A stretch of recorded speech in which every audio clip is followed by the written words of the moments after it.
चले,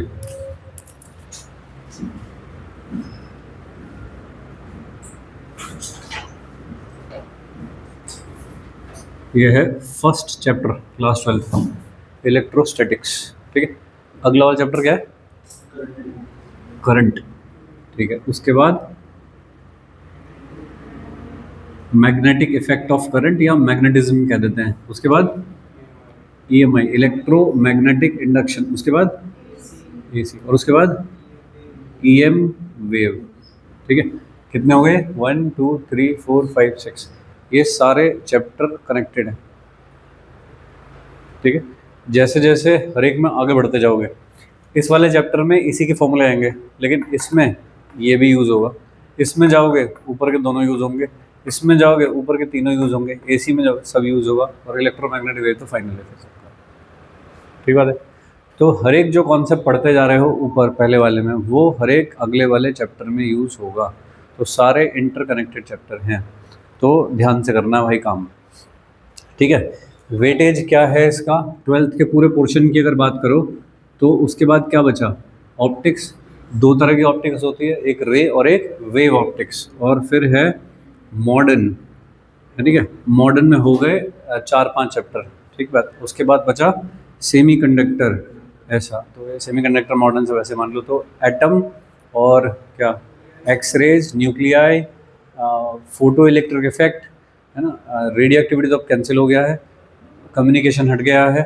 तो ये सारे चैप्टर हो गए। ठीक बात।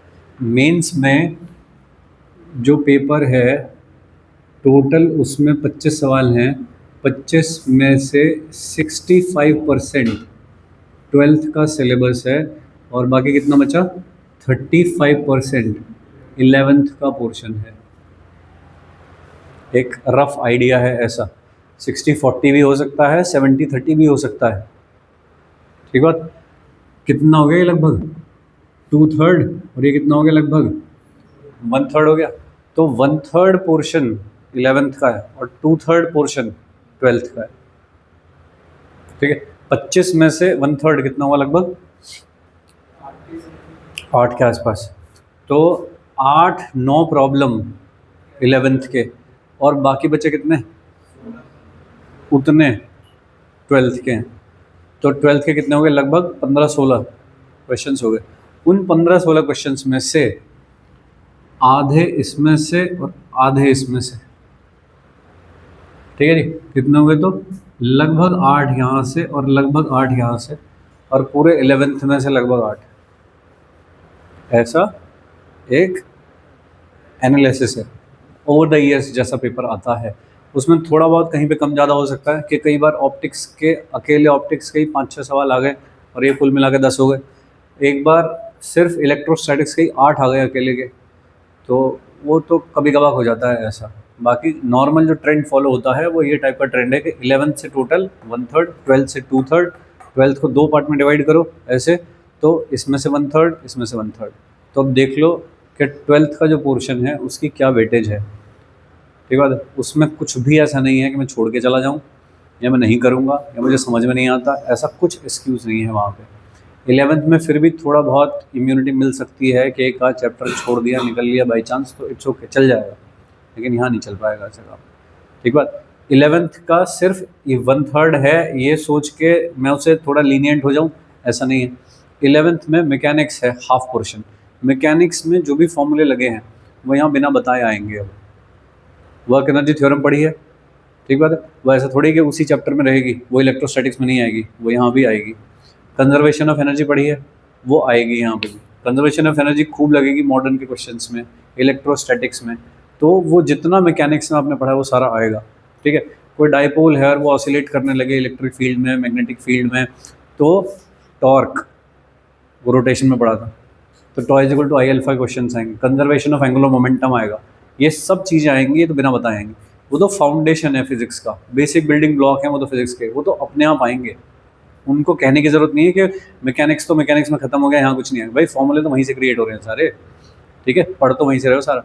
तो ऐसा नहीं है कि इसके 8 सवाल आते हैं तो इसका मतलब बस 8 होते हैं, नहीं। इलेक्ट्रोस्टैटिक में भी मैकेनिक्स लगती है, मॉडर्न में भी मैकेनिक्स लगती है, और ऑप्टिक्स में मैकेनिक्स लगती है। तो मैकेनिक्स तो सब जगह लगेगी। सही है। तो ये क्योंकि ज़्यादा वेटेज वाला है इसलिए सीधे मैकेनिक्स के बाद हम ये वाला शुरू कर रहे हैं। ठीक है, बात समझ गए हो सारी। तो कितनी इंपॉर्टेंस है, कितनी इंपॉर्टेंस देनी चाहिए, ऐसे समझ गए। चलेगा, पहले चैप्टर से स्टार्ट करेंगे। स्टैटिक का मतलब रेस्ट पे। कौन रेस्ट पे? चार्ज। तो इसमें चार्ज के बारे में बात हो रही है। तो चार्ज इज एट रेस्ट, तब उसको कह रहे हैं इलेक्ट्रोस्टैटिक्स।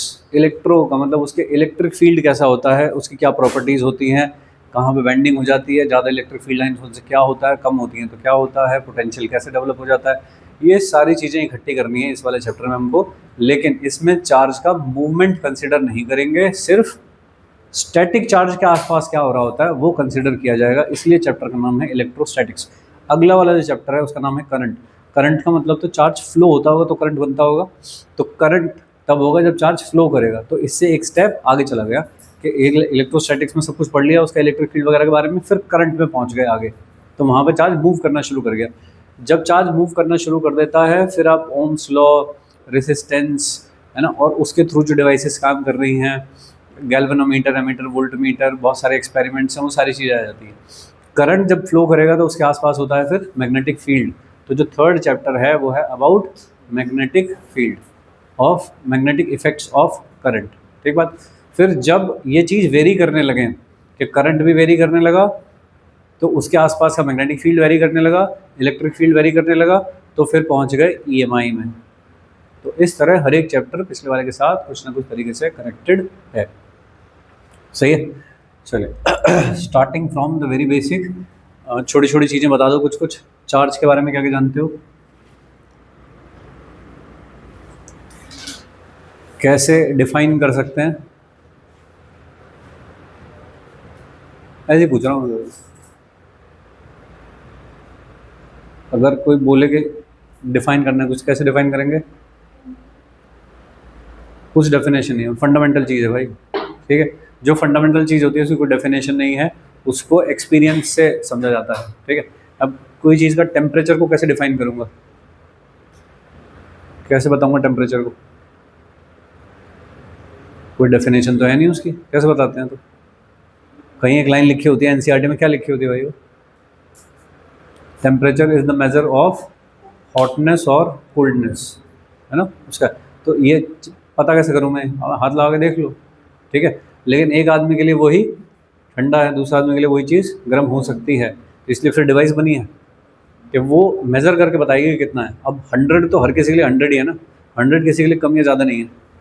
ठीक है, एक अगर चाय का कप गर्म चाय दे दी जाए, उसे 2 मिनट रख दिया जाए तो इतने में तो मम्मी पापा कह देते हैं कि यार ठंडी हो गई है। तो ठीक है कि नहीं, लेकिन है तो गर्म अभी भी, हम तो उसे गर्म ही कह रहे हैं टच करके। तो वो तो आदमी का परसेप्शन है कि किसको ठंडा किसको गर्म कह रहा है। लेकिन जो फिर डिवाइस होती है मेज़र करके बताती हैं, और डिवाइस होती हैं कि किसी ना किसी बेसिस पे। ठीक है ना, जैसे कि मरकरी डाल दिया थर्मोमीटर के अंदर, तो मरकरी को जैसे ही टेम्परेचर मिलता है वैसे ही वो जल्दी जल्दी एक्सपैंड होता है, तो उसके एक्सपेंशन से मेज़र करता हूँ कि कितना टेम्परेचर हुआ होगा। ठीक बात। चलिए, तो चार्ज का ऐसे कोई डेफिनेशन नहीं है। तो फंडामेंटल प्रॉपर्टी है मैटर की, मैटर होना चाहिए। मैटर का मतलब मास, मास होना चाहिए। जहाँ भी मास है वहाँ पे चार्ज भी है। ठीक है, अब मास क्या चीज़ है? कोई इलेक्ट्रॉन है तो उसमें क्या चीज़ है कि मास है? तो ऐसे कोई डेफिनेशन नहीं है। ठीक है, मतलब मैटर है, मैटर जो भी चीज़ मैटर है दैट इज़ उसके अंदर मास है। अब जैसे इंटेलिजेंस है, अब इंटेलिजेंस में मैटर थोड़ा ही है कि इंटेलिजेंस का मास बता दो कि भाई कितने होशियार हो तुम, तोल के देख लेता हूँ, ऐसा तो होता नहीं। तो जहाँ पे मैटर नहीं है वहाँ पे फिजिक्स भी ख़त्म हो जाती है फिर, है ना। फिजिक्स किस चीज़ पे काम करती है बस हमेशा?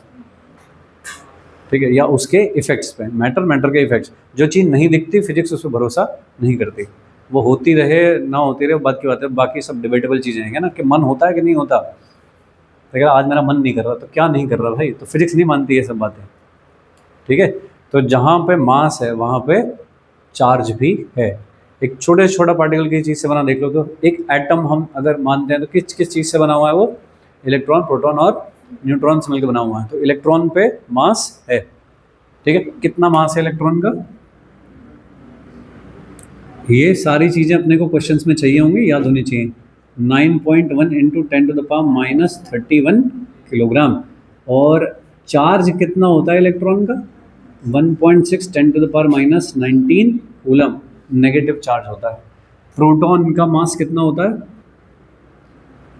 1 पॉइंट इंटू 10⁻⁻27 किलोग्राम। और प्रोटॉन का चार्ज कितना होता है? प्लस होता है इतना ही, -19 कूलम। और न्यूट्रॉन का मास कितना होता है? लगभग प्रोटॉन के बराबर ही होता है। और चार्ज कितना होता है न्यूट्रॉन का?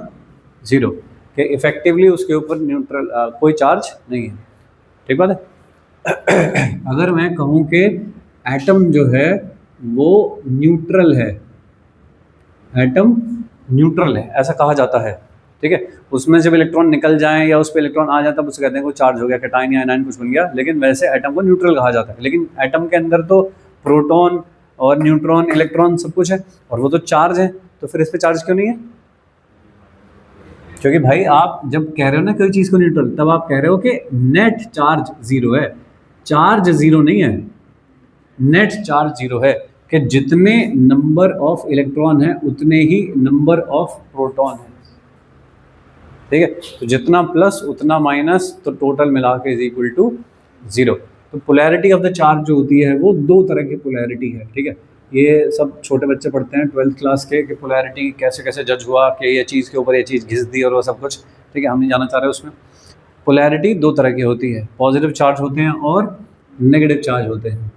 ठीक है जी, पॉजिटिव और नेगेटिव चार्ज। वो कुछ कुछ एक्सपेरिमेंट्स हैं जिनसे पता लगा कि हमने 2 चीज़ को घिस के देखा कि भाई वो उसको पेपर और प्लास्टिक को घिसते हैं तो वो जो प्लास्टिक होती है उसके आसपास छोटी छोटी कुछ चीज़ें, या सॉरी उसको सिल्क और प्लास्टिक को घिसते हैं तो प्लास्टिक में छोटे छोटे पेपर्स को अट्रैक्ट करने की प्रॉपर्टी आ जाती है। तो क्या हुआ है वहाँ पे, तो ये चीज़ को एक्सप्लेन किया गया है कि किस तरह से होता है ना। ग्लास रॉड को रब कर दूँ अगर सिल्क के साथ, तो ग्लास रॉड पे कुछ चार्ज आ जाता है, उसमें कुछ प्रॉपर्टी आ जाती है कुछ छोटी चीज़ों को अपनी तरफ अट्रैक्ट करने की। तो इस तरह से करके वो सारी चीज़ें बताते हैं, बट हम उतने बेसिक लेवल पे नहीं कर रहे, इतने सब चीज़ें जानते हो तुम। तो पोलैरिटी होती है 2 तरह की, प्लस चार्ज होता है और माइनस चार्ज होता है। चार्जिंग कैसे होती है किसी भी चीज़ की? अच्छा, लाइक चार्ज अट्रैक्ट रिपेल करते हैं, और अनलाइक चार्ज, सुनने में बहुत छोटी बात लगती होगी लेकिन बहुत काम आएगी चैप्टर में। कैसे करते हैं? अट्रैक्ट करते हैं। ठीक है, जहाँ काम आएगी तब देखा जाएगा। क्या बोल रहा था मैं? चार्जिंग कैसे करते हैं बताइए। किसी बॉडी को चार्ज करना, तो कैसे चार्ज करूँ? कैसे होती है चार्जिंग? बिल्कुल सिंपल भाषा में, ट्रांसफ़र ऑफ इलेक्ट्रॉन्स से चार्जिंग होती है।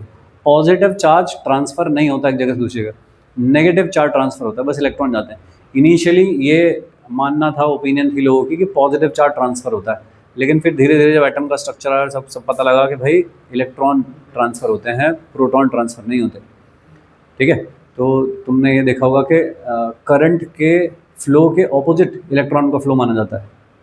ठीक है ना, तो वो वहीं से हुआ ही, गलती पहले हो चुकी थी कि लोगों ने कहा कि जिधर करंट चल रहा है पॉजिटिव चार्ज उधर ही चल रहा होगा, ऐसा करके करंट की डायरेक्शन ले ली। लेकिन बाद में पता लगा कि इलेक्ट्रॉन चलते हैं, तो फिर कहने लगे कि इलेक्ट्रॉन जिधर चलते हैं उसके ऑपोजिट डायरेक्शन में करंट होता है। ठीक है भाई, तो चार्जिंग में क्या होता है? ट्रांसफर ऑफ इलेक्ट्रॉन होता है एक जगह से दूसरी जगह पे। तो एक पॉइंट पे अगर ज़्यादा इलेक्ट्रॉन आ जाएं, जैसे कि क्लोरीन का एटम है 287 और उसमें जो प्रोटॉन पड़े हुए हैं अंदर वो भी कितने हैं? वही 17। तो जितने 17 पॉजिटिव 17 नेगेटिव, तो ओवरऑल इट इज न्यूट्रल। लेकिन अगर उसका ऑक्टेट पूरा हो जाए, कहीं से एक उठा ले वो 288 कर ले अपना, तो क्या उस पर नेगेटिव ज़्यादा हो गया विद रिस्पेक्ट टू पॉजिटिव, तो क्या कहा जाएगा उसको? Negatively charge. और इसी तरह से सोडियम है, सपोज वो एक छोड़ दे तो 28 बचेगा सिर्फ, तो फिर उसके ऊपर एक नेगेटिव कम हो गया है, पॉजिटिव तो उतने ही हैं जितने हैं, तो नेट उसके ऊपर चार्ज अब कौन सा हो गया? पॉजिटिव। तो ट्रांसफ़र ऑफ इलेक्ट्रॉन जब होता है एक बॉडी से दूसरी बॉडी में, तो फिर होता है चार्जिंग। ठीक है, तो जिस बॉडी से इलेक्ट्रॉन निकलते हैं वो कैसी हो जाती है? तो जो इलेक्ट्रॉन डेफिशिएंट होती है वो कैसी होती है? पॉजिटिव। और जिस पे इलेक्ट्रॉन एक्सेस होता है वो कैसी होती है? नेगेटिव। तो बेसिक बातें पता है ना सभी? तो फाइन, लेकिन ये नहीं है चार्जिंग। चार्जिंग कैसे होती है कि ट्रांसफर ऑफ इलेक्ट्रॉन से चार्जिंग होती है, और डेफिशिएंट जहाँ पे होते हैं वो पॉजिटिव होता है, जिस पे एक्सेस होता है वो नेगेटिव होता है। बट मेथड ऑफ चार्जिंग क्या है, कैसे चार्जिंग होती है? नंबर 1, कैसे कैसे होती है बताओ चार्जिंग? 3 मेथड है चार्जिंग के। एक है रबिंग, या फिर इसी को कहते हैं फ्रिक्शन।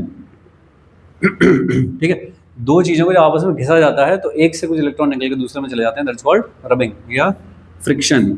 दूसरा होता है इंडक्शन और तीसरा होता है कंडक्शन। तीन मेथड हैं जिनसे चार्जिंग होती है। ठीक है, सबसे पहले वाला ये एनसीईआरटी में पहले चैप्टर में खूब लिखा हुआ है। रबिंग कैसे करनी होती है कि दो डिसिमिलर टाइप ऑफ एटम्स अगर आप लेते हो, दो डिसिमिलर टाइप ऑफ बॉडीज अगर आप लेते हो कि एक प्लास्टिक ले लिया, एक ग्लास ले लिया, एक सिल्क ले लिया, एक ग्लास ले लिया, एक सिल्क ले लिया, एक प्लास्टिक ले लिया, एक कुछ फर ले लिया सपोज, और ये कोई चीज़ ले ली। इस तरह से अगर हम कुछ डिसिमिलर टाइप ऑफ एटम लेते हैं तो उनको जब रब किया जाता है तो एक से कुछ इलेक्ट्रॉन निकल के दूसरे में चले जाते हैं। किससे किस में जाएंगे उसकी पूरी टेबल है, वो कैसे जाते होंगे वो कोई नहीं हमसे पूछेगा, बट हाँ ठीक है, थोड़ा सा आइडिया होना चाहिए क्या। तो उससे एक से इलेक्ट्रॉन निकल के दूसरे में चले जाते हैं, जिससे इलेक्ट्रॉन निकलते होंगे वो पॉजिटिव चार्ज कही जाती होगी, और जिसमें इलेक्ट्रॉन जाते होंगे वो नेगेटिवली चार्ज कही जाती होगी। ऐसा है रबिंग या फ्रिक्शन। ठीक है, तो मैंने जितनी भी बॉडीज़ के नाम ली अभी, किस किस का नाम लिया मैंने? ग्लास, प्लास्टिक, सिल्क, फर, एबोनाइट, ऐसे कुछ कुछ चीज़ें होती हैं सारी। ये सब कंडक्टिंग है, नॉन कंडक्टिंग है? नॉन कंडक्टिंग है। तो रबिंग या फ्रिक्शन जो होती है उसमें जो बॉडी लगती है those are non conducting. Non conducting को चार्ज कर रहे हो आप। ठीक है क्या? कंडक्टिंग और नॉन कंडक्टर में क्या डिफरेंस होता है? कंडक्टर कौन होते हैं और इंसुलेटर कहा जाए, नॉन कंडक्टर इंसुलेटर। तो इंसुलेटर में चार्जिंग हो सकती है? हो सकती है, ये कर तो रहे हो प्लास्टिक को, ठीक है, चार्जिंग हो सकती है। कंडक्टर में चार्जिंग हो सकती है? कंडक्टर में तो हो ही सकती है, तो फ्री इलेक्ट्रॉन पड़े हुए हैं। ठीक बात है। कैसे डेफिनेशन है दोनों की? कंडक्टर कौन होते हैं, इंसुलेटर कौन होते हैं? दो तीन तरह की डेफिनेशंस हैं। कैसे डिसाइड करें कि इनमें फ्री इलेक्ट्रॉन्स होते हैं, इनमें फ्री इलेक्ट्रॉन्स होते हैं, इसमें कोई फ्री इलेक्ट्रॉन नहीं होते, या फिर बहुत कम होते हैं। बहुत कम है मतलब नेग्लिजिबल हैं, तो इसलिए कोई कंडक्शन है नहीं उनका, बेकार है वो। जो भी मेटल्स होती हैं उनमें फ्री इलेक्ट्रॉन होते हैं। ठीक है, मेटल्स को ही कंडक्टर कहते हैं, तो उनमें फ्री इलेक्ट्रॉन होते हैं, इंसुलेटर में फ्री इलेक्ट्रॉन नहीं होते। एक तो ये थ्योरी है। ठीक है, और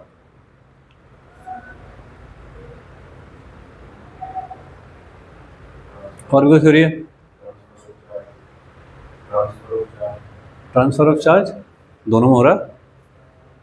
इंसुलेटर चार्ज नहीं होते, होते हैं। और क्या थ्योरी है? बैंड गैप थ्योरी है एक, वीबीटी है, वैलेंस बैंड थ्योरी। हाँ, कैसे कैसे कहते हैं भाई कि एक हो गया वैलेंस बैंड। वैलेंस बैंड का मतलब जहाँ पे इलेक्ट्रॉन एटम के साथ एसोसिएटेड, जब शेल में बैठा है इलेक्ट्रॉन, उसे कहा जाता है वैलेंस बैंड में है। और जब वो पहुँच जाता है, फ्री हो जाता है, बाहर निकल जाता है शेल से, वो अब वो फ्री है कंडक्शन करने के लिए, तो उसे कहा जाता है कि पहले तो जब तक तू भाई एटम के साथ एसोसिएटेड था तो तू वैलेंस बैंड में था, तब तक तू एटम का आदमी था, तब तक तू कंडक्शन के लिए अवेलेबल नहीं था। लेकिन जैसे ही तो एक बार वहाँ से बाहर आ गया तो फिर कंडक्शन बैंड में आ गया, मतलब अवेलेबल हो गया फ्री चलने के लिए, तो पहुँच गया कंडक्शन बैंड में। ठीक बात है।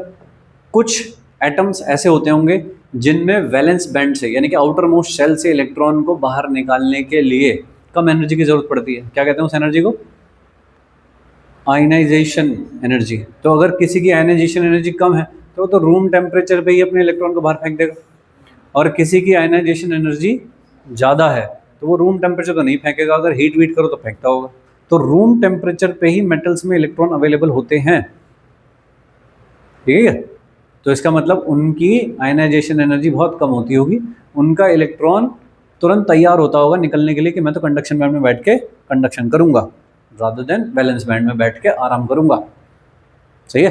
तो जो इंसुलेटर होते हैं उनमें ये जो गैप है ये बहुत बड़ा होता है, जिसको रूम टेम्परेचर पे ओवरकम नहीं कर सकते इलेक्ट्रॉन। और जो मेटल होती हैं या कंडक्टर होते हैं उनके लिए गैप छोटा होता है, जिसको रूम टेम्परेचर पे ही थर्मल एनर्जी से ही इलेक्ट्रॉन ओवरकम कर सकते हैं। तो कंडक्टर में रूम टेम्परेचर पे ही इलेक्ट्रॉन्स, फ्री इलेक्ट्रॉन्स अवेलेबल होते हैं। इंसुलेटर में रूम टेम्परेचर पे अवेलेबल नहीं होते, बाद में टेम्परेचर बढ़ा तो थोड़े बहुत हो सकते हैं। तो ये जो गैप है इसको कहते हैं बैंड गैप। तो अगर ये band gap less than 1 electron volt है तो उनको कहा जाएगा कंडक्टर अगर ये ग्रेटर देन 3 इलेक्ट्रॉन वोल्ट है तो उनको कहा जाएगा इंसुलेटर। तो कंडक्टर के लिए जो बैंड गैप है वो 1 ईवी से कम है, 3 ईवी से ज़्यादा है तो इंसुलेटर। ठीक है, कोई और बुक्स में देखा जाए तो ये 5 भी लिखा है इसकी जगह पे। ठीक है जी, लेकिन अपने को बाकी बुक्स फॉलो नहीं करनी, अपने को एनसीईआरटी फॉलो करनी है। एनसीईआरटी में 3 लिखा है।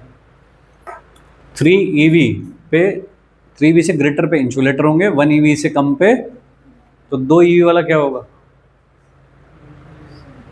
कि थोड़ा बहुत सपोर्ट कर दो, हाथ लगा दो तो चल पड़ता है, नहीं तो नहीं होता। इसका मतलब बाहर से अगर थोड़ा सा हीट अप कर दो या कुछ ऐसी कंड्यूसिव सिचुएशन बना दो तो करने लगता है कंडक्ट, नहीं तो नहीं कर पाता। सेमी कंडक्टर्स जो इनके बीच में लाई कर रहे हैं, 2000 सेमी कंडक्टर्स के जिनका जो बैंड गैप है वो 1 ईवी से तो ज़्यादा है लेकिन 3 ईवी से कम है, तो वो आएंगे सेमी कंडक्टर वाली कैटेगरी में। उसके लिए पूरा चैप्टर है अलग से, that the last chapter of the 12th syllabus, semi conductor. तो इनको बस हम यहीं छोड़ देंगे, अपने काम पे ध्यान देंगे। ठीक है भाई,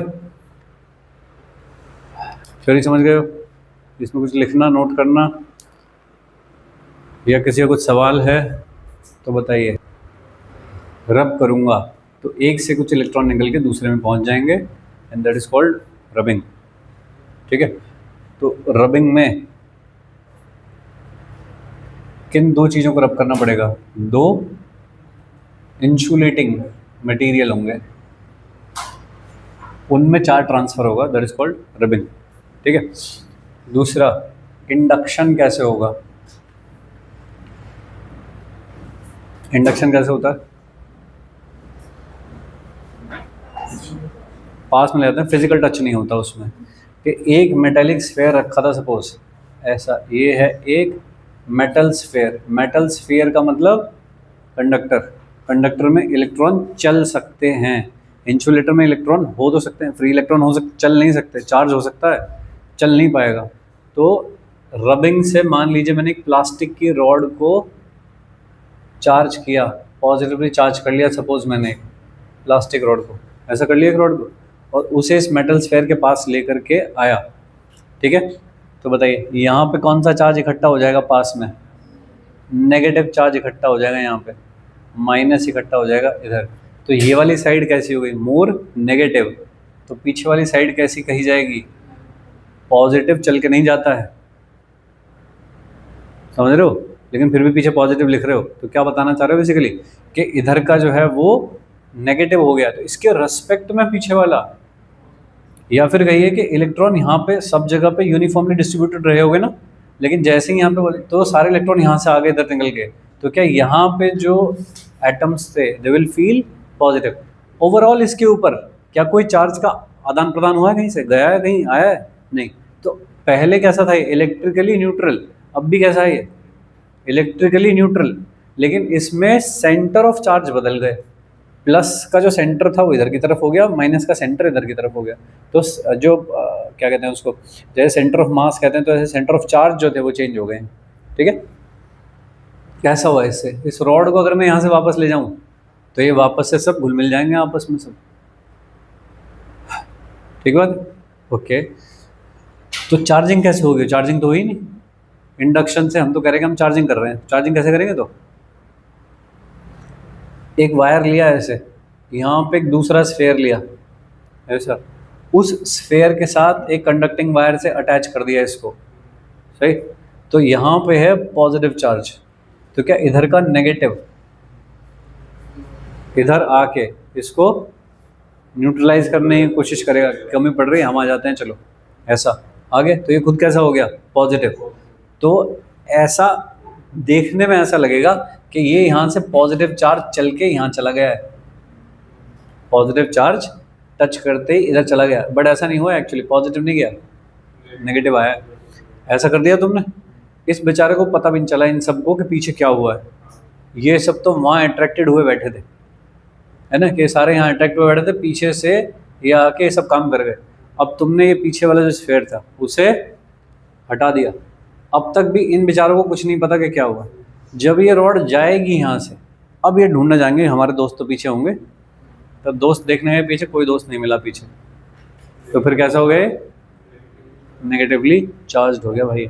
अब ये चार्ज कहाँ रहेगा बताइए, यहाँ बैठा रहेगा क्या? कहाँ रहेगा? पूरे पे यूनिफॉर्मली डिस्ट्रीब्यूट हो जाएगा। क्यों डिस्ट्रीब्यूट हो जाएगा? मेटल स्फेयर है, मेटल कंडक्टर है, उसमें चार्ज चल सकते हैं। अगर एक प्लास्टिक रॉड को आपने चार्ज कर दिया, यहाँ पे है चार्ज, यहीं रहेगा चार्ज, कहीं जा नहीं सकता वो, ठीक है। लेकिन एक स्फीयर में चार्ज पूरे चैप्टर में ध्यान रखना है, जहाँ पे भी नॉन कंडक्टिंग बोले तो फिर वहाँ का चार्ज डिस्ट्रीब्यूशन किस तरह से करना है, और कंडक्टिंग बोले तो चार्ज डिस्ट्रीब्यूशन कैसे करना है। ठीक है दोस्त, ऐसा इंडक्शन समझ के कैसे होता है। तो इंडक्शन में कौन कौन चीज़ पार्टिसिपेट करती है? एक कंडक्टर और एक नॉन कंडक्टर, ठीक है। और क्या फिजिकल टच होता है इसमें? मतलब एक साइड से तो नहीं होता, इधर से होता है, पीछे से जो होता है फिजिकल टच, ऐसा। थर्ड वाला कंडक्शन, कंडक्शन किस में होगा? दो कंडक्टिंग बॉडीज के बीच में कंडक्शन होगा और उनमें फिजिकल टच भी होगा। जैसे कि ये वाला स्फीयर नेगेटिवली चार्ज कर लिया तुमने, ऐसे करके चार्ज कर लिया, तो इस पे यहाँ पे यूनिफॉर्मली डिस्ट्रीब्यूटेड माइनस चार्ज है। ये सारा सरफेस पे क्यों बैठा है जाके?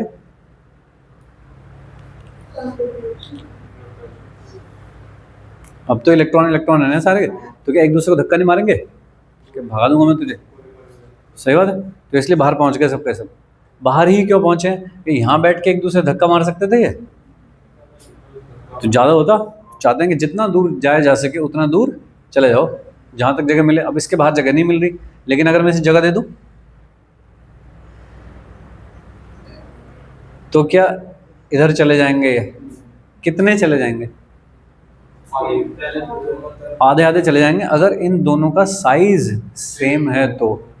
अगर साइज छोटा बड़ा है तो मतलब किस प्रॉपर्टी से फिर काम चलेगा? कैसे बताऊंगा कि किस पे कितना होगा? कब तक चार्ज का ट्रांसफर चलेगा? जब तक पोटेंशियल सेम नहीं हो जाता, ठीक है। कोई भी चार्ज का फ्लो चलता है तो किसकी वजह से चलता है? पोटेंशियल डिफरेंस की वजह से। तो अगर पोटेंशियल डिफरेंस है तो चार्ज का फ्लो होगा, पोटेंशियल डिफरेंस नहीं है चार्ज का फ्लो नहीं होगा। तो ये वाले सब इसके ऊपर जा रहे हैं, क्यों जा रहे हैं? क्योंकि पोटेंशियल का डिफरेंस है। इस पे चार्ज है, चार्ज इकट्ठा होने से पोटेंशियल आता है, ठीक है। तो इस पे चार्ज है, इसका पोटेंशियल है, इसका कोई पोटेंशियल नहीं है, जीरो है। तो एक पोटेंशियल से दूसरे पोटेंशियल की तरफ चार्ज का ट्रांसफर होगा। कब तक चलेगा ये काम? जब तक के दोनों का पोटेंशियल सेम ना हो जाए। तो सही जो कंडीशन है कि कब तक चार्ज का ट्रांसफर चलेगा वो है कि जब तक दोनों का पोटेंशियल सेम ना हो जाए या पोटेंशियल डिफरेंस जीरो ना हो जाए, तब तक चार्ज का ट्रांसफर चलेगा। और इनिशियली पोटेंशियल अलग अलग है तो चार्ज का ट्रांसफर हो रहा है। तो जब ये दोनों, क्योंकि तो मैं दोनों को इक्वल साइज का बोल रहा हूँ, तो दोनों हाफ हाफ चार्ज ले लेंगे। तो बोले समझ गए ऐसा? कंडक्शन, इंडक्शन एंड रबिंग, ऐसा समझ गए? ठीक है, इसमें से कोई क्वेश्चन नहीं पूछा जाता, बट हाँ ये बेसिक चीज़ें हैं, ये पता होनी चाहिए अपने को, ये सब काम कैसे हो रहा है। ठीक है भाई, चलिए। इस तरह के कुछ छुटपुट सवाल होते हैं कि एक ऐसे करके बहुत सारी बॉल्स रखी हुई थी, चार्ज बॉल रखी थी, इसके ऊपर चार्ज क्यों है? हम इसको इससे टच करवाते हैं और फिर वहीं रख देते हैं, वापस अलग कर देते हैं। मतलब ये सारी बॉल लाइन से रखी थी, मैंने इसे इससे टच करा, वापस रख दिया, इसे इससे टच करा, वापस रख दिया, इसे इससे टच करा, वापस रख दिया। ऐसा कुछ दे रखा है मुझको, सपोज इतनी बॉल है, तो फाइनल वाली बॉल पे कितना चार्ज आएगा? तो मैं जब ऐसे ऐसे करूँगा इन दोनों को और वापस रख दूंगा, तो इस पर कितना हो जाएगा? Q/2 Q/2। ये सब ऐसे ही बैठे हुए। अब इसको इससे टच करूँगा तो कितना आ जाएगा? Q/4 Q/4। ये Q/2 ही रहेगा। फिर इसको इससे टच करूँगा तो कितना आ जाएगा? Q/8 और Q/8, और ये 0 और ये Q/4 और ये Q/2, ठीक है। फिर इसको इससे टच करूँगा तो Q/16 Q/16, ऐसे ऐसे कुछ। अब ऐसे कुछ भी ऐसे सवाल पूछे जाएंगे, इसको इससे टच कर दिया, फिर इसे इससे टच कर दिया, ये वाली बॉल न्यूट्रल हो गई, तो बताओ पहले इस पे कितना था? कुछ भी हो, तो ये सब कर पाऊंगा, ये सारे काम में छोटे काम है, ये सब ऐसा हो जाएगा, ठीक है। तो ट्रांसफर ऑफ इलेक्ट्रॉन से चार्ज आता है।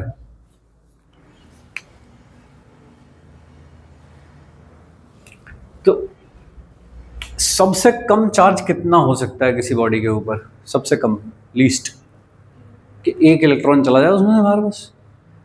एक से कम क्या जाएगा? और आधा इलेक्ट्रॉन चला जाएगा क्या? बोलो, आधा तो नहीं जा सकता। तो सबसे कम लीस्ट चार्ज ट्रांसफर क्या हो सकता है? लीस्ट चार्ज ट्रांसफर मतलब स्मॉलेस्ट पॉसिबल क्या हो सकता है? कितना हो सकता है, एक इलेक्ट्रॉन के चार्ज के बराबर, यानी कि 1.6 × 10⁻19 कूलम से छोटा चार्ज ट्रांसफर नहीं हो सकता। ठीक है भाई, तो अगर कहीं पे 10 इलेक्ट्रॉन ट्रांसफर हो जाए तो कितना चार्ज आएगा, 10 × E के बराबर चार्ज आएगा। ठीक है, और अगर कहीं पे 100 हो जाए तो 100 × E के बराबर चार्ज आएगा।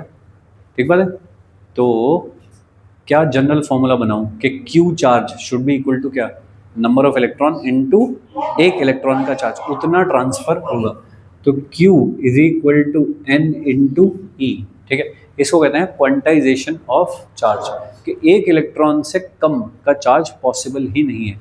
कोई मुझको बोले कि 1.6 × 10⁻20 का चार्ज ट्रांसफर कर दिया, तो क्या पॉसिबल है, नहीं पॉसिबल है।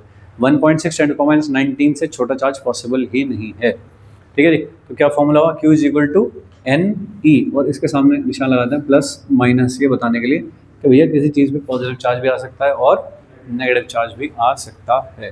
ठीक है, चलिए एक छोटा सवाल बता दीजिए, तो एक कूलम चार्ज एक्यूमुलेट करने के लिए कितने इलेक्ट्रॉन ट्रांसफर करने पड़ेंगे,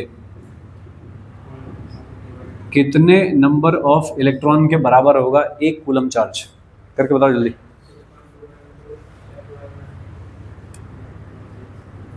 इंटू 10⁻18, इतने चार्ज, ठीक करके देख लो भाई, इतने इलेक्ट्रॉन ट्रांसफर होंगे एक जगह से दूसरी जगह पे, तो उसे कहेंगे एक कूलम चार्ज ट्रांसफर हुआ है।